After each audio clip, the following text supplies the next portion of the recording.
자, 이제 2교시 강의를 시작하겠습니다. 1교시 때 갈등 관계 4가지에서 2번째 경우까지 이제 얘기를 했습니다.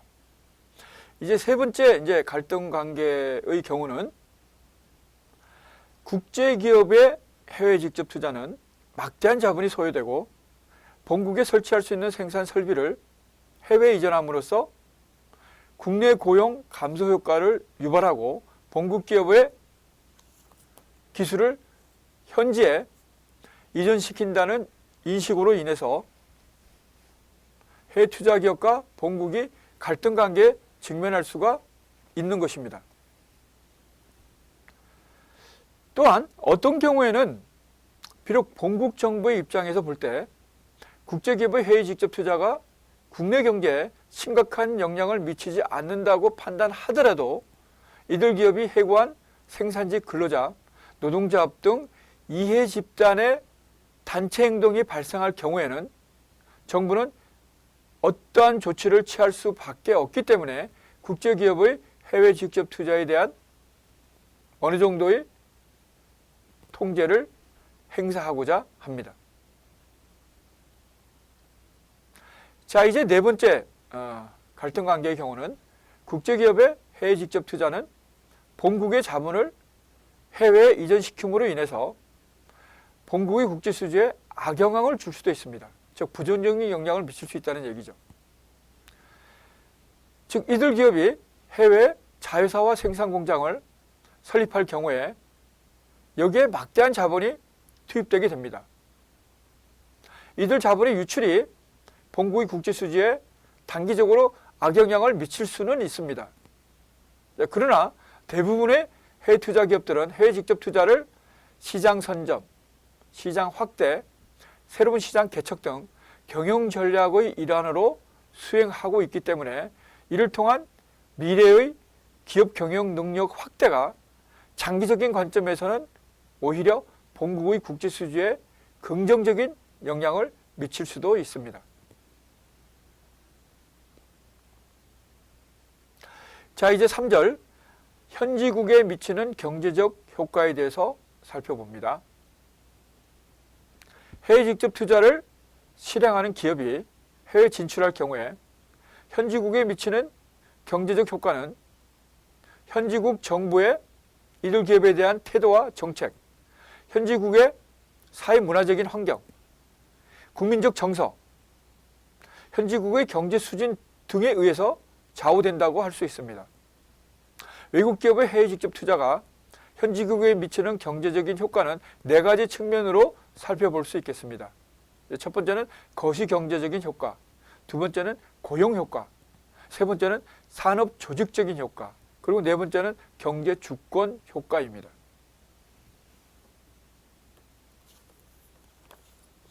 자, 이제 첫 번째 거시 경제적인 효과에 대해서 살펴봅니다. 거시 경제적인 효과는 즉 해외 직접 투자가 현지국에 미치는 거시 경제적인 효과는 긍정적 효과, 부정적 효과 이렇게 또 2가지로 나누어서 살펴볼 수 있겠습니다. 첫 번째 긍정적 효과에 대해서 살펴봅니다.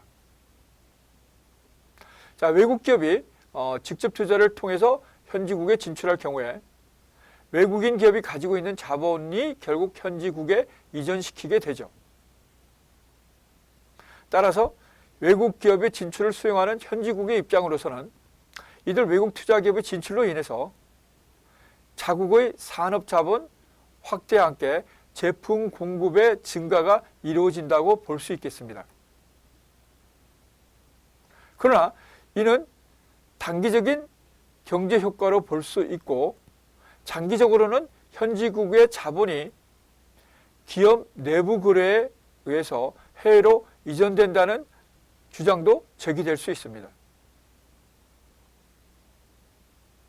실제로 중남미 국가들과 미국계 해외 직접 투자 기업들의 마찰도 이러한 이유에서 발생된 것으로 파악할 수 있습니다. 한편 베트남을 비롯한 이 동남아 국가, 중국, 러시아 등은 자국의 부족한 산업 자본을 외국의 자본으로 충당하기 위해서 선진국 기업들의 현지, 즉 자국 내 진출을 추진하고 있는 상황입니다. 이들 국가 중에서도 동남아 현지 국가들은 선진국 기업들의 자국 내 진출을 정부 차원에서 적극적으로 추진하고 있습니다. 또한 이에 따라서 외국 기업의 투자 시에 상당한 특혜를 제공하고 있는 것도 현실입니다. 자, 현지국 기업들이 현지 정보의 보호하에 성장해 왔기 때문에 치열한 경쟁 체제에는 취약하다고 할 수 있겠죠. 뭐 일반적으로요. 그러나 외국 기업의 현지국 진출로 인해서 현지국 기업들과 외국 기업들 간에 경쟁이 심화하게 되고, 이로 인해서 현지국 기업들의 경영혁신, 기술 개발, 자체적인 자본 축적 등의 동기가 유발된다면 현지국 기업들의 국제 경쟁력을 높이는 계기가 될 수도 있겠습니다.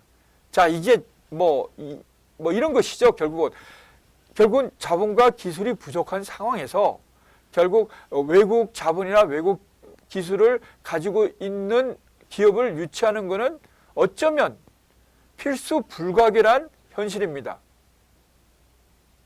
자, 우리가 그러면 다 유치한 단계에서는 다 선생님의 학습을 받아야 되고 선생님의 도움을 받아서 우리의 지식 수준이 높아가는 거 아니겠어요? 물론 학교 생활이라는 게 지식의 습득에만 있지는 않습니다만은, 자, 일단 지식의 습득에 국한시킨다면 우리가 앞서서 공부한, 학습한 어떤 분들의 도움을 받아야 되는 것이죠. 전문적으로. 자, 이제 국가 경제도 마찬가지입니다. 국가 경제도 물론 다 없었을 때는 결국 우리가 다 그야말로 원시적인 경제 생활을 했겠죠. 자, 그러던 것이 결국 이제 차츰 인간의 지식이나 경험이 축적되고, 자, 이런 것들이 폭발적으로 이제 발생한 게 영국에서 일어난 산업혁명 아니겠습니까? 자, 그것이 이제 영국을 그야말로 강력한 그야말로 산업국가로 만들었고, 우리가 해가 지지 않는 영국, 그야말로 그걸 팍스 브리테니카라고 그러는데요. 거슬러 가면 팍스 로마나, 팍스 브리테니카, 그다음에 팍스 아메리카나, 이렇게 이제 큰 제국이 이제 그야말로 세계를 지배했던 시기를 나눠보면 그렇습니다. 자, 그런데 이제 이러한 선도적인 국가가 있는 것이죠. 선도적인 국가가 이제 결국 이제 그런 예를 경제 발전 단계를 먼저 앞서서 나갔을 때 후발 국가들이 스스로의 힘으로 하든가, 아니면은 결국은 이들 국가들의 어떤 도움을 받아서 결국 자생력을 키우는 계기로 삼든가, 여러 가지 방법이 있습니다. 여러 가지 방법. 또 도움을 받더라도 그것을 완전히 그냥 대체시켜 버린다든지, 아니면 그 도움을 받아서 자국 내 기업들을 육성해서 결국은 언젠가는 경쟁할 수 있는 상대로 키운다든가, 이런 것들이 우리가 어떤 산업 단계에 있는 국가들의 역사를 통해서도 우리가 충분히 파악할 수 있고, 우리 나름대로의 스트래티지, 우리 나름대로의 전략을 세울 수가 있는 것입니다. 자, 그것이 이제 뒤에서도 얘기 나옵니다만, 그 성공한 국가들, 실패한 국가들에 분류해서 대체적으로 우리가 동북아의 국가들, 일본을 비롯해서 아시아에서 제일 먼저 이제 그야말로 산업화의 길로 갔죠. 그 다음에 이제 그 뒤를 이어서 아시아의 네 마리 흔히 용이라고 표현되는 포 드래곤즈라고 불리되는 우리 한국, 그 다음에 홍콩, 싱가포르, 대만이 있습니다. 그 다음에 중국도 78년에 개혁개방의 길로, 이건 거대한 용이죠.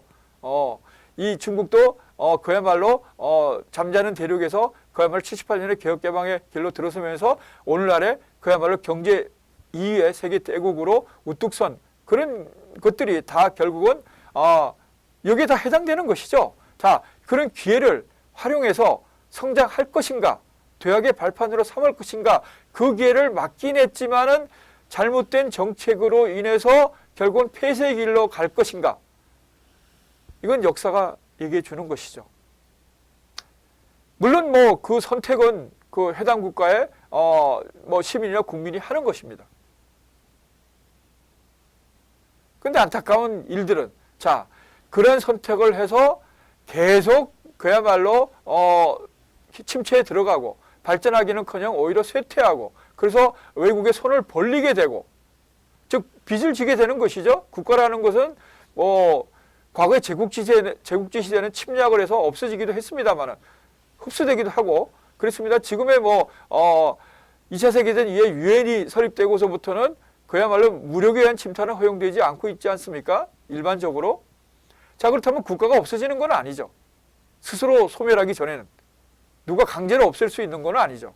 자, 그렇다면 국가는 그러기 전에는 이제 생존하는 것인데, 결국 그렇게 되면은 결국 국제사회로부터의 차입을 받게 되는 것이죠. 즉 빚을 지게 되는 것이죠.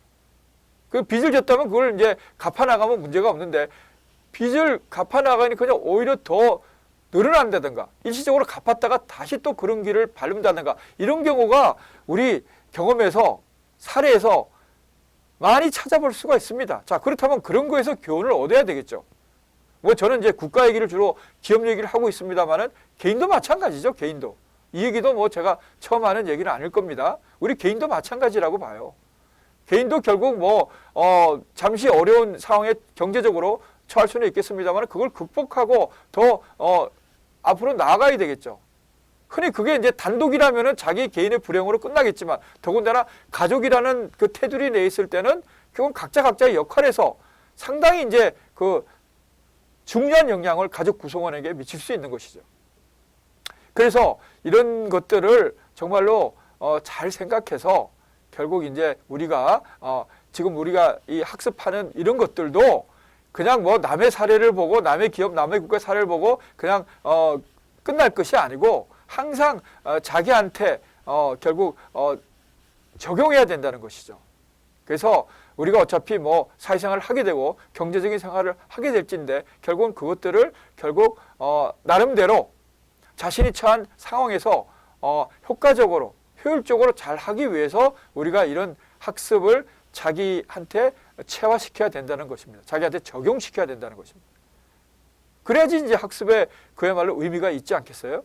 뭐 저는 이제 그런 의미에서 여러 번 제가 이런 그 수업 중에 이런 것들을 여러 번 얘기하는 이유는 바로 그것이 결국 뭐 공부의 목표가 결국은 우리가 결국 사회생활 하는 데 있어서 보다 더 잘하기 위한 어떤 지식의 습득에만 있는 것은 아닌 것이죠. 그 외에 또 우리가 사회인으로서 자기 위치에서 가지고 있는 역할들이 있습니다.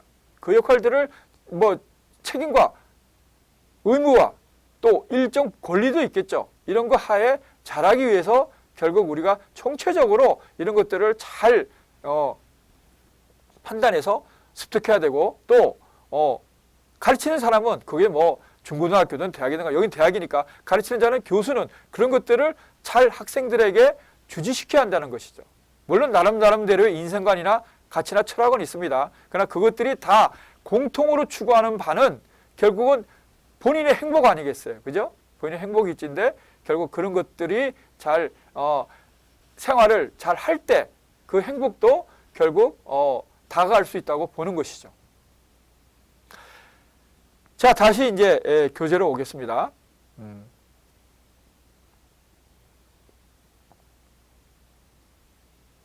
자, 그래서 이제 보면은 일단 그 긍정적인 효과에 대해서 제가 말씀을 드린 것 같아요. 그 다음에 이제 두 번째 이제 부정적 효과에 대해서 살펴봅니다. 해외 직접 투자 기업의 활동이 종종 현지국 정부와 마찰 관계를 야기시키게 되는데요. 이는 해외 투자 기업이 지속적으로 성장을 하기 위해서는 하나의 현지국에서만 활동하는 것은 아닙니다. 글로벌 시장을 대상으로 활동하게 되죠. 자, 우리가 뭐 지금 우리 기업을 예를 들 수 있겠죠. 뭐 현대자동차, 삼성전자 대표적인 우리의 기업 아닙니까? 현대자동차만 해도 얼마나 많은 해외 생산 공장을 가지고 있습니까? 미국에도 뭐 몇 개 지역에 있죠.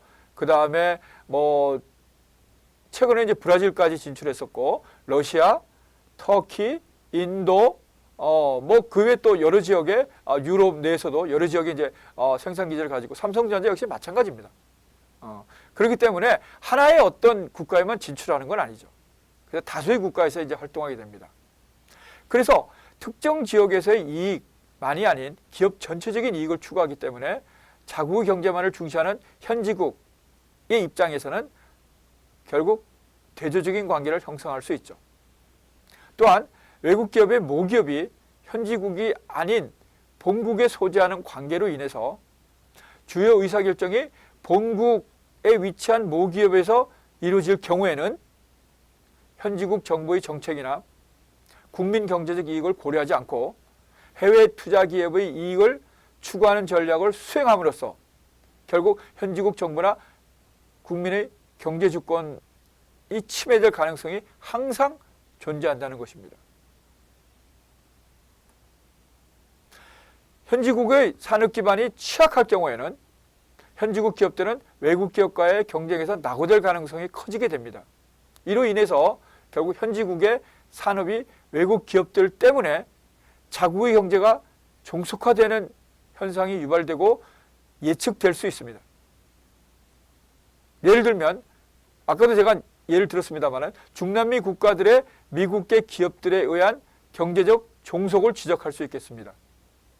자, 이런 경우는 아까도 제가 말씀드렸지만 미국 기업이 와서 결국 자국 내 기업이 결국은 퇴출당한 거 아니겠습니까? 아니면 아예 없었던가, 그렇죠? 이 둘 중에 하나겠죠. 있었더라도 자생적인 경쟁력을 갖추지 못하고 결국 자국에 진출한 외국 기업에 의해서 이것이 지금 뭐 미국 기업입니다만은 특히 중남미의 경우에는 이게 결국은 퇴출되는 경우죠.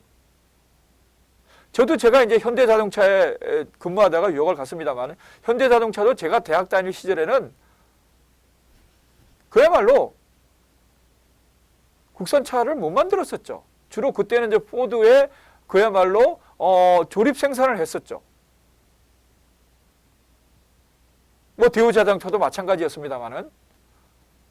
그래서 결국은 참 지금으로 생각하면 뭐 지금 우리 현대자동차를 보면 글로벌 인류 기업 아닙니까? 자, 우리가 풀 라인업을 갖추고 있죠. 아직 좀 미약한 점이 진정한 스포츠카. 우리가 흔히 얘기하는 이태리의 뭐 페라리나 람보르기니 같은 스포츠카는 아니더라도 그래도 명색이 진정한 의미의 스포츠카 정도로 이제 만들어야 되는데 그 좀 비슷한 전 단계에 오기는 왔습니다만은 그것까지 만든다면 그야말로 완벽한 풀 라인업을 갖추게 되죠.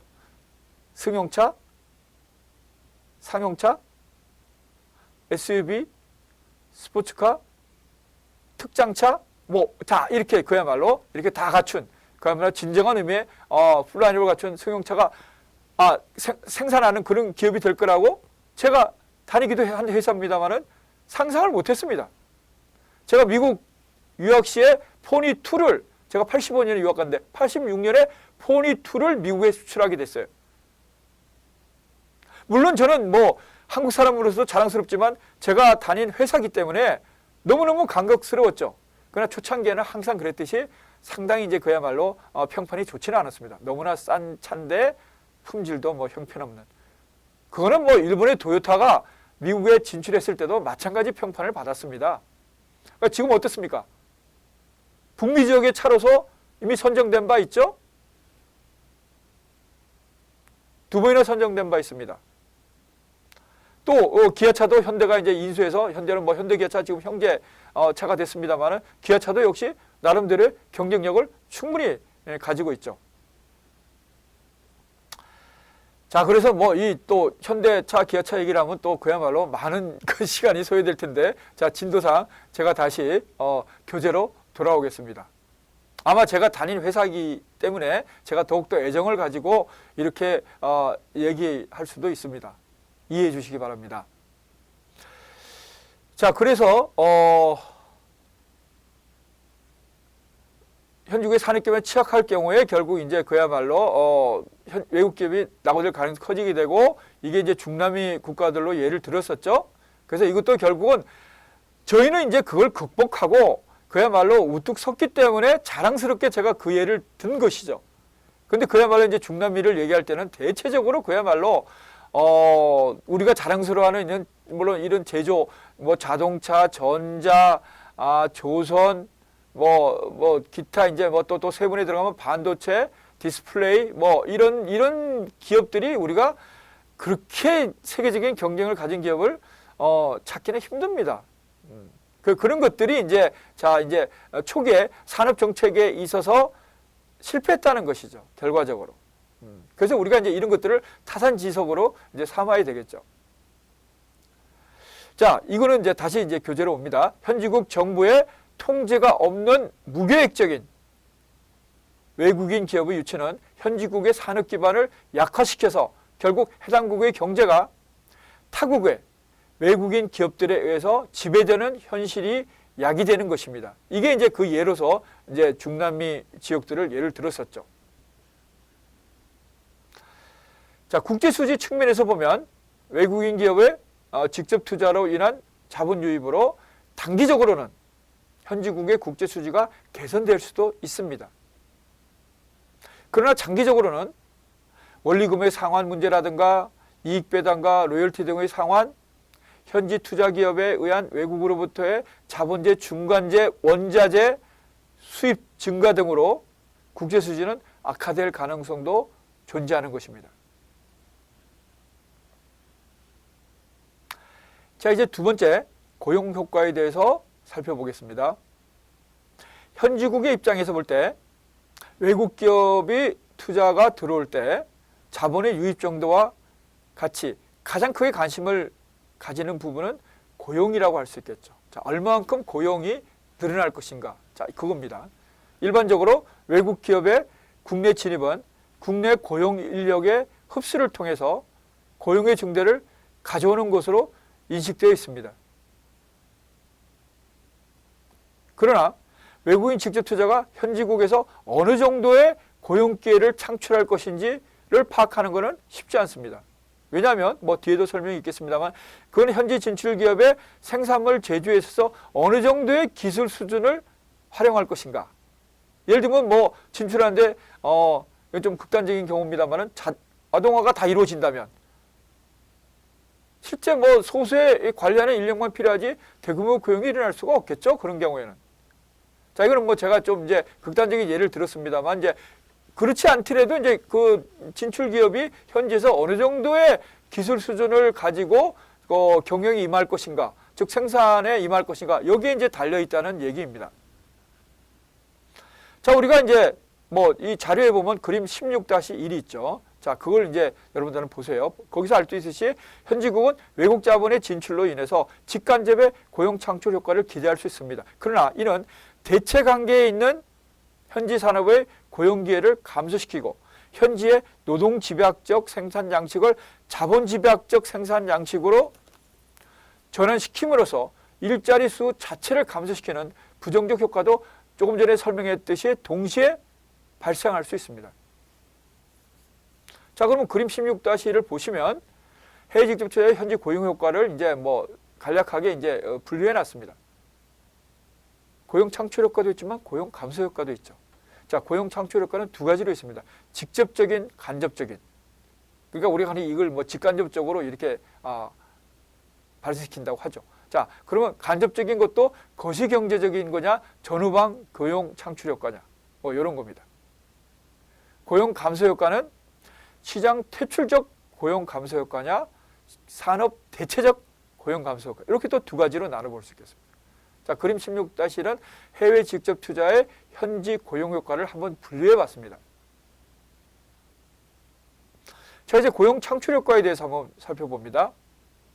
외국 기업이 현지국에 진출할 경우에 생산 공장이나 법인을 설립해서 생산과 경영 관리에 필요한 현지 인력을 채용함으로써 직접적으로 신규 일자리를 창출하게 되면 이미 뭐 우리가 다 알 수 있습니다. 이를 이제 직접적인 고용 창출 효과라고 하죠. 우리가 조금 전에 이제 그림 16-1에서 살펴보았듯이. 근데 이런 직접적인 고용 창출 효과는 주로 외국 기업의 투자에 우호적인 태도를 취하는 국가들의 경우 그 비중이 높게 나타납니다. 예를 들면 태국이라든가 필리핀, 베트남 등 이 동남아 국가들이 외국 기업의 투자에 대해서 우호적인 태도를 취하고 있는데 이러한 국가의 저임 노동력을 활용하고자 하는 외국 기업의 진출이 급속히 확대됨으로써 현지인 고용이 증대되고 있는 것입니다. 최근에 우리는 뭐 뒤에 또 뭐 말할 기회가 있겠지만 이제 뭐 더 이상 이제 중국이 우리의 경공업이나 우리의 어떤 그동안 뭐 2000년대 이전에 진출했던 그런 기업들이 더 이상 이제 수익을 내기는 어려운 상황이에요. 저도 뭐 중국을 뭐 수십 차례 왔다 갔다 했습니다만은 가서 직접 이제 확인도 한 그런 경우가 있습니다만은 상당히 그야말로 초기에 유리했던 그런 조건들이, 초기에는 이제 중국이 개혁개방할 때 자본 없죠, 기술 없죠, 뭐 전문 인력도 없으니까 그야말로 상당히 우호적인 어떤 인센티브도 제공하면서 외국 기업들을 유치했습니다. 그러니까 뭐 그야말로 이상적인 투자 국가였죠. 외국 기업의 입장에서는. 정부가, 중국은 뭐 정치 체제상 공산주의 국가 아닙니까? 그러니까 정부가 상당히 이제 그런 통제력을 발휘할 수 있는 것이죠. 지금 어떻게 됐습니까? 중국이 점점 이제 그야말로 산업구조가 고도화되고, 그 다음에 여러 가지 이제 뭐 이 근로자에 대한 권리도 결국 이제 강화되고, 임금도 올라가고, 자, 그럼에 따라서 초기에 가졌던 그런 이제 유리한 조건은 상당히 이제 퇴색되었습니다. 자, 지금 이 얘기는 제가 또 3교시 때 추가적으로 설명드리겠습니다. 2교시 강의를 마칩니다. 3교시 때 뵙겠습니다. 수고했습니다.